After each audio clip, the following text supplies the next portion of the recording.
A 35% tariff is now in place on certain Canadian goods, and once again, trade tensions between Washington and Ottawa are heating up. At the center of the storm? Dairy.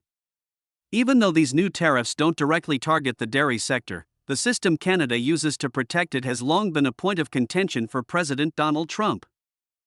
In early August 2025, Trump raised tariffs on Canadian non-USMCA goods from 25% to 35%, escalating a trade fight that has been simmering for years. While dairy wasn't officially included, Trump has been vocal about what he sees as Canada's unfair supply management system. This system tightly controls how much milk Canadian farmers can produce and severely limits how much American dairy can be imported. Only about 3.5% of the Canadian dairy market is open to U.S. producers. Go beyond that? Tariffs spiked dramatically, up to 241% on milk and nearly 298.5% on butter. This setup, in place for over 6 decades, is designed to stabilize prices and protect thousands of Canadian family-run farms from being pushed out by much larger, more industrialized U.S. operations.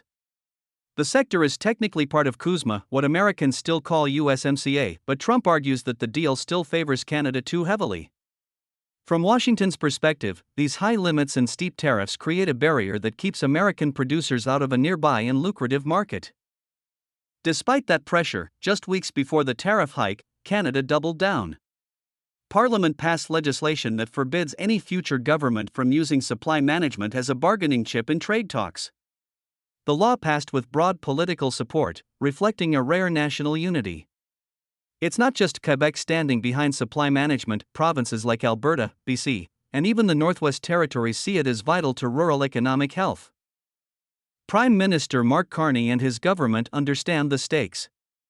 If supply management were loosened too much, foreign dairy could capture up to 18% of Canada's domestic market. That, dairy advocates warn, would dismantle the entire system, leading to farm closures, job losses, and shrinking communities. But trade isn't just about milk and cheese. Canada has its own leverage. The U.S. depends heavily on Canadian energy, minerals, and crucial components for its auto industry. These connections give Ottawa some weight at the negotiating table. Trump may have hoped his usual strategy, raise tariffs, force talks, secure quick wins, would work. But Canada didn't blink. Legal protections and political unity have dragged things out, while the dairy system remains intact. Meanwhile, the U.S. dairy industry still deals with oversupply, unpredictable prices, and global competition. And now, the broader tariffs on Canadian goods might be backfiring, harming U.S. businesses more than helping American farmers. Not every bluff, it turns out, pays off. Nowhere is this tension more visible than in Michigan. Over the summer, Trump's tariffs landed hard in America's car capital. General Motors reported a $1 billion profit loss in the second quarter alone, blaming import taxes.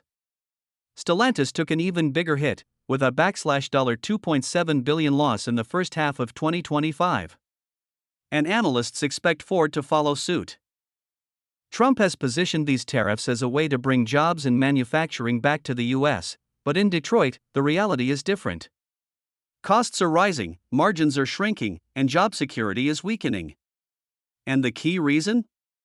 Materials. Since June 2025, imported steel and aluminum carry a massive 50% tariff.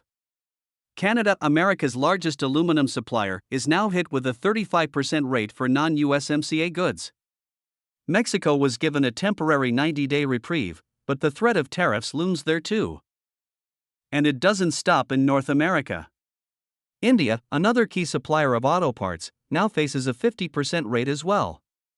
Even materials far from the engine, like leather, textiles, and interior trim, are caught in this growing net of trade barriers. Today, even a car labeled "Made in America" still relies on a globally complex supply chain. US-based suppliers import vital components too, many of which are now slapped with high tariffs before they even reach the factory floor. For now, automakers are absorbing these costs, but that won't last. According to the Center for Automotive Research, the 25% tariff on vehicles and parts alone could add $18 billion in costs this year. And that's not even counting the 50% steel and aluminum tariffs. Sooner or later, those costs will hit the consumer.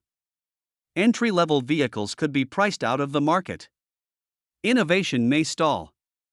Electric vehicle makers are particularly vulnerable since the US still lacks domestic battery production on a large scale. Those batteries? Imported, and now, expensive. Cutting production in Detroit doesn't just mean fewer cars. It means fewer jobs, slower growth, and communities at risk, especially ones still recovering from past recessions. Industry experts warn that if these policies stay in place, America could see long-term declines in auto sales and employment for years to come. Trump sees tariffs as a tool for leverage to push countries into investing in the US or opening their markets wider. But Prime Minister Carney is playing the long game. His strategy? Avoid bad deals, diversify trade relationships, and keep Canadian goods flowing tariff-free under existing agreements. According to his government, these steep tariffs don't hurt Canada as much as they hurt the US, because ultimately, they raise prices for American consumers and manufacturers. It's a clash of philosophies. One side favors rapid pressure and transactional wins. The other, slow resilience and long-term positioning. And for the American auto sector, this fight could determine whether production strengthens or shrinks under the weight of its own policies. Just take the Ford F-Series, the #1 vehicle in America. It's made from aluminum sourced heavily from Quebec. Tariff that? You're not just hurting Canada. You're hurting your best-selling truck. In fact, some US automakers are now openly pushing back. You're burning all our profit, one executive said. And that frustration is spreading. On August 1st, the US hit Canadian steel with its steepest tariffs yet, 50%. This wasn't just economic. It was symbolic. Steel is core to the auto industry. And with this move, Trump shook his own supply chain. The fallout was immediate.